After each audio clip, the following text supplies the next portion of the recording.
तो परमात्मा कहते हैं कि ये जो साधनाएं हैं, सभी साधक अपनी साधनाओं को पाप नाशक जानते हैं। वो ये सोच रहे हैं हम जो साधना कर रहे हैं ये हमारा पाप नाश करेंगी, पाप नाश होने से ही परमात्मा मिलेगा।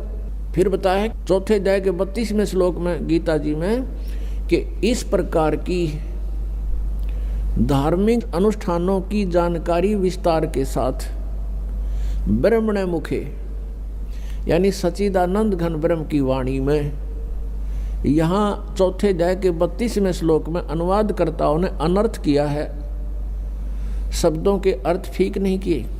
ब्रह्मणे मुखे का अर्थ इन्होंने किया है वेद की वाणी। ब्रह्म का अर्थ वेद नहीं होता, ब्रह्म का अर्थ प्रभु होता है, परमात्मा होता है। और ब्रह्मणे का अर्थ होता है बड़ा भगवान यानी सच्चिदानंद घन ब्रह्म। जैसे वेद तो विधान है प्रभु का और ब्रह्म परमात्मा है। यदि कोई राजा का अर्थ संविधान करता है किसी प्रकरण के अंदर तो उसको ज्ञान नहीं है, वो मूर्ख है बिल्कुल। राजा तो एक प्रबंधक है, मैनेजमेंट करने वाला है, कंट्रोलर है। उस वेद संविधान उसका कानून है, उसमें कानून लिखा कोई ऐसी गलती करेगा तो ऐसी सजा होगी, ऐसी करेगा तो ऐसी सजा होगी। ऐसे ही ब्रह्म तो प्रभु है और वेद उसका विधान है। तो यहाँ इन्होंने अर्थ गलत कर दिए। ब्रह्मणे मुखे का अर्थ है सच्चिदानंद घन ब्रह्म की वाणी।